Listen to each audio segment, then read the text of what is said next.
BBA, BCA, BCom computer కోర్సులో 100% placement లభించే ఏకైక డిగ్రీ కాలేజ్ కూకట్పల్లిలోని i3 డిగ్రీ కాలేజ్ 8367215215. అందరికీ నమస్కారం. నా పేరు మాధురి. మీరు చూస్తున్నది సుమన్ టీవీ నెట్వర్క్. ఈరోజు మనతో పాటు ఉన్నారు ప్రముఖ జ్యోతిష పండితులు బ్రహ్మశ్రీ నందిబట్ల శ్రీహరి శర్మ గురువు గారు. నమస్కారం గురువు గారు. వాగర్థావివ సంపృక్తౌ వాగర్థ ప్రతిపత్తయే జగతః పితరౌ వందే పార్వతీ పరమేశ్వరౌ. ఆదిత్యాయ చ సోమాయ మంగళాయ బుధాయ చ గురుశుక్ర శనిభ్యశ్చ రాహవే కేతవే నమః. శృంగేరి జగద్గురు పీఠాధిపతులకి, కంచి పీఠాధిపతులకి నమస్కారములు తెలియజేసుకుంటూ కార్యక్రమాన్ని ప్రారంభిద్దాం. గురుగారు, మనం ఒక ఉన్నతమైన స్థానంలో ఉండాలంటే మన చుట్టూ ఉన్న వాళ్ళ మధ్యలో నుంచే మనకి అది స్టార్ట్ అవుతూ ఉంటుంది కదండి. అలానే మిత్రులు కావచ్చు, శత్రువులు కావచ్చు. శత్రువులు మన నుంచి తొలగిపోవాలనుకున్నా, లేదంటే కోల్పోయిన మిత్రులు మళ్ళీ మనకి దగ్గర అవ్వాలన్నా, భార్యాభర్తలు విడిపోతున్న వాళ్ళు దగ్గర అవ్వాలన్నా ఎలాంటి మంత్రం జపిస్తే ఇదంతా సాధ్యం అవుతుందంటారు? మన సనాతన ధర్మంలో మనం ఎవ్వరిని కూడా ఇబ్బంది పెట్టకుండా అందరూ మనవారే, ఎవరి స్వేచ్ఛగా వారు జీవించి ఉండేటువంటిదే ఈ సనాతన ధర్మం. ఇట్టి సనాతన ధర్మంలో మనం ఎవ్వరి చెడు కూడా మనం కోరుకోము. ఒకరు ఇలా ఉండిపోవాలి, ఇలానే జీవించాలని మనం ఎక్కడ అనం. ఎవరి వ్యక్తిగత స్వేచ్ఛ ఈ యొక్క ధర్మంలో ఉంది కాబట్టి ఈ దేశంలో వందల వేల సంవత్సరాల నుంచి అనేక మతాల వాళ్ళు కలిసిమెలిసి జీవించారు. అంటే ఎక్కడి నుంచో రాలేదు. ఇప్పుడు మనకు ఇదివరకు ఎలా ఉండేది? విష్ణుని ఆరాధించే వాళ్ళు వైష్ణవులుగా ఉన్నారు, శివుణ్ణి ఆరాధించే వాళ్ళు శివమతస్థులుగా ఉన్నారు, అమ్మవారిని ఆరాధించే వాళ్ళు శక్తి ఆరాధకులుగా ఉన్నారు, సుబ్రహ్మణ్య స్వామిని ఆరాధించేవాడు సుబ్రహ్మణ్య స్వామిగా ఒక గ్రూప్, గణపతిని గాణాపత్యం అని అంటారు, ఈ గణపతిని మూర్తిగా చేసుకుని ఆరాధించేవాళ్ళు బౌద్ధులు, జైనులు, సిక్కులు, ఇస్లాం, క్రిస్టియన్, అలాగే పార్సీ, జొరాస్ట్రియన్ మతస్థులు, ఇలా ఎంతోమంది మన మతస్థులందరూ కూడా మన భారతదేశంలో ఆనందంగా జీవించగలిగారంటే మన ధర్మం యొక్క గొప్పతనం. అంటే ఏంటి? ఇక్కడ ఎవ్వరము కూడా ఒకరి వినాశనాన్ని మనము కోరుకోము. అలాగే మనకు శత్రువులు అనేటువంటి వాళ్ళు ప్రతి పనులలో కూడా ఉంటుంటారు. కానీ ఆ శత్రువు ఇబ్బంది పడాలని కానీ, లేకపోతే ఆ శత్రువు సంహరింపబడాలని కానీ మనం కోరుకోము. కానీ అట్టి శత్రువుని కూడా మిత్రునిగా చేసుకునే ఉపాయమే ఆలోచిస్తాము. ఆ శత్రువుని కూడా మన పక్కన పెట్టుకొని మనము మిత్రులుగా చేసుకోగలుగుతాం. ఇది మనకు అనాదిగా వస్తున్నటువంటి సంస్కృతి సాంప్రదాయంలో భాగంగా.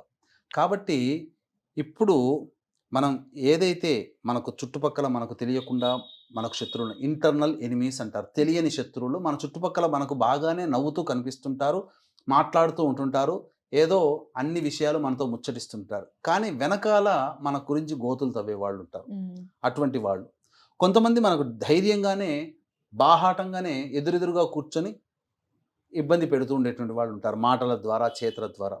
అటువంటి వాళ్ళందరూ కూడా తమ యొక్క భావనని మన మీద రాకుండా చెయ్యాలి అని అంటే అమ్మవారి యొక్క సహస్రనామాల్లో ఒక నామం అనేటువంటిది ఉంది. ఆ నామము జపించడం ద్వారా శత్రువులు ఏమీ సంహరింపబడరు, అంటే ఏం నాశనం కారు. మనం ఒకరి నాశనం మనం కోరుకోకూడదు కదా. ఎందుకంటే ఒకరి నాశనం మనం కోరుకున్నామంటే కొంతకాలానికి మళ్ళీ అది మనల్ని ఇబ్బంది పెడుతుంది. అందుకనే మనకు ఈ క్షుద్ర ప్రయోగాలు అనేటువంటివి మనకు ఉన్నటువంటి మనం దగ్గర రానియం. ఆదిశంకరాచార్యుల వారు కూడా ఇటువంటి క్షుద్ర ప్రయోగాలని దూరం పెట్టుకోండి అని చెప్పారు. అందుకనే వివిధ మతాలలో ఉన్నటువంటి చెడునంతా పక్కకు పెట్టి అన్ని మతాలలో ఉన్నటువంటి మంచిని తీసుకొని పంచదేవత ఆరాధన అనగా పంచాయతన పూజ అని పెట్టారు. అందులో విష్ణువుని, ఈశ్వరుని, అమ్మవారిని, సూర్యుణ్ణి, అలాగే గణపతిని కూడా పూజించే ఆచారం. 5 దేవతల్ని, 5 రకాల మతాల వాళ్ళు 5 రకాల దేవతల్ని ఒకచోట చేర్చి పంచాయతన విధానం అని చెప్పి అన్ని దేవతల యొక్క అనుగ్రహాన్ని పొందే విధంగా ఈ పూజా విధానాన్ని మనకు అలవర్చారు. అదే దక్షిణాచార ప్రకారం. కాబట్టి ఇక్కడ మనం గమనించాల్సినటువంటిది ఏంటంటే ఈ ఉన్నటువంటి అమ్మవారి నామాలలో ఓం దేవకార్య సముద్యతాయై నమః అనేటువంటి నామం. ఈ నామాన్ని కంటిన్యూస్గా రోజుకి 108 సార్లు కానీ చేసుకున్నట్లయితే ఒక మండలం రోజుల్లోనే దీని ప్రభావం మనకు ఎలా తెలుస్తుందనంటే మనకు వెనకాల ఉండి గోతులు తవ్వే వాళ్ళ ఆలోచనలు తగ్గిపోతాయి. అంటే మన మీద కాన్సన్ట్రేషన్ చేయలేనంత బిజీగానైనా అయిపోతారు వాళ్ళు. ఓకే. లేకపోతే మనకెందుకులే వాళ్ళ జీవన వాళ్ళు ఉండనియండి, వాళ్ళేందో వాళ్ళు చేసుకునేయండి అని సైడ్ అయిపోతారు. అంతే తప్ప మన మీద కాన్సన్ట్రేషన్ చేసి మన పనులను చెడగొట్టే విధంగా ఆలోచనలు మాత్రం చెయ్యలేరు. ఈ మంత్రం అనేటువంటిది వ్యక్తి నాశనాన్ని కోరుకోదు, ఆ వ్యక్తి యొక్క చెడు ఆలోచనలని తగ్గిస్తుంది.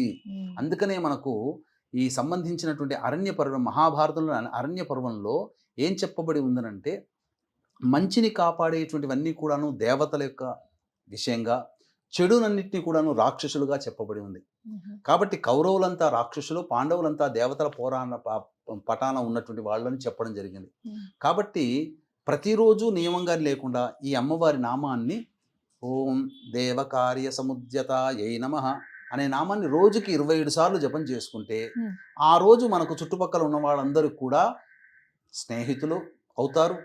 వాళ్ళ చెడు ఆలోచనలు మన మీద పనిచేయవు. అన్నిటికంటే ముఖ్యంగా దంపతులు మధ్య ఉన్నటువంటి విభేదాలు కూడా తొలగిపోతాయి. ఎందుకనంటే తరచూ భార్యాభర్తల మధ్యలో ఎవరైనా ప్రతిరోజు మాట అనుకుంటారు, ఈగో ప్రాబ్లమ్స్ అనేటువంటివి వస్తాయి. మరీ ఎక్కువైతే ఎడమొహం పెడమంగా ఉంటారు. ఇంకా ఎక్కువగా అయితే ఎవరి పనులలో వాళ్ళు ఉంటారు, ఎవరి పనులు వాళ్ళు కలగజేసుకోరు. ఇంకా దాంపత్య దోషాలుంటే విడిపోయే పరిస్థితికి వస్తుంది. కానీ అంతటి స్థితి రాకుండా ప్రతిరోజు కూడాను ఎవరి మీద వాళ్ళు అంత కాన్సన్ట్రేషన్గా ఉండకుండా ఎవరి పనుల్లో వాళ్ళు ఉంటూ ఒకరినొకరు గౌరవించుకోవాలి దంపతులు అనంటే, ఈ నామాన్ని కనీసం ప్రతిరోజు దంపతులు ఇరువురు కనుక 27 సార్లు కనుక చేసుకుంటే తప్పకుండా ఆ నామ ప్రభావం వలన స్నేహితులుగా కలకాలం చిలకా గోరింకల్లా దంపతులు ఉంటారు అని చెప్పవచ్చు. అదే భాగస్వామ్య వ్యాపారం చేస్తున్న వాళ్ళు ఉంటారు. ఉన్నప్పుడు ఏమవుతుంది, వాళ్ళ మధ్య కూడా పొరపచ్చాలు రాకుండా ఒకే వ్యాపారాన్ని ఇద్దరు కలిసిమెలిసి చేసుకొని ఆ వ్యాపారాన్ని అభివృద్ధి చేయాలంటే ఇద్దరు భాగస్వాములు కూడా ఈ నామాన్ని ప్రతిరోజు 27 సార్లు జపం చేసుకుంటే తప్పేముందమ్మా. కూర్చున్న చోట 27 సార్లు అంటే 27 సెకండ్ల పాటు కాదు ఇది. కాకపోతే దీనికి ఒక నియమం అంటూ ఉన్నది. ఆ నియమ ప్రకారం చెయ్యాలి. ఏంటి ఆ నియమం అంటే, వీక్షించేటువంటి ప్రేక్షకులు కూడా గమనించాల్సినటువంటిది, ప్రతి వ్యక్తికి కూడాను జాతకరీత్యా అనేక రకాలైనటువంటి దోషాలు ఉంటాయి. అందులో విద్య పరంగా, వివాహ, ఉద్యోగ, దాంపత్య, సంతాన, అనారోగ్య సమస్యలు, ముఖ్యంగా శని దోష ప్రభావాలు అనేటువంటివి ఉంటాయి. శత్రు సమస్యలు ఎక్కువగా ఉంటాయి. కాబట్టి ఇటువంటి దోషాల నివారణకి సర్వదోష నివారణ పూజలు, హోమాలు అనేటువంటివి ఒక్కొక్క నెలలో ఒక్కొక్క పుణ్యక్షేత్రంలో మీ గోత్రనామాదులతో చేయించడం జరుగుతుంది. అవకాశం ఉన్న వాళ్ళు కార్యక్రమ తదనంతరం కాంటాక్ట్ చేసి ఆ యొక్క గోత్రనామాలు ఏ విధంగా నమోదు చేసుకుని సభ్యులుగా చేరాలో వాటి వివరాలు తెలుసుకోవచ్చు. చక్కగా ప్రతి నెల వీడియోలు మీకు వచ్చి చేరడం జరుగుతుంది. తద్వారా అన్ని విధాలుగా మీకు ఉపశమనం లభిస్తుంది. జాతకరీత్యా ఉన్న దోషాలు తొలగిపోతాయి. ముఖ్యంగా మీరు, మీ కుటుంబ సభ్యులు ఆరోగ్యంగా ఉండడం కోసం, అపమృత్యు గండ దోషాలు తొలగిపోవడం కోసం మృత్యుంజయ హోమం ఖచ్చితంగా చేయించడం జరుగుతుంది. కాబట్టి ఈ అమ్మవారి నామాల్ని ప్రతిరోజు జపించేటప్పుడమ్మా, అమ్మవారికి ఎంతో ప్రీతికరమైనటువంటి బీజాక్షరాలు ఓం ఐం హ్రీం శ్రీం, ఓం ఐం హ్రీం శ్రీం దేవకార్య సముద్యతాయై నమః అనే ఒక నామాన్ని ఈ విధంగా గనక చేసుకుంటే తప్పకుండా వాళ్ళకున్నటువంటి శత్రుత్వ భావనలు తొలగిపోయి మిత్రులవుతారు. అలాగే దంపతులు కలిసిమెలిసి ఉంటారు. భాగస్వామ్య వ్యాపారస్తులు ఆనందంగా కలిసి వ్యాపారాన్ని అభివృద్ధి చేసుకుంటారు.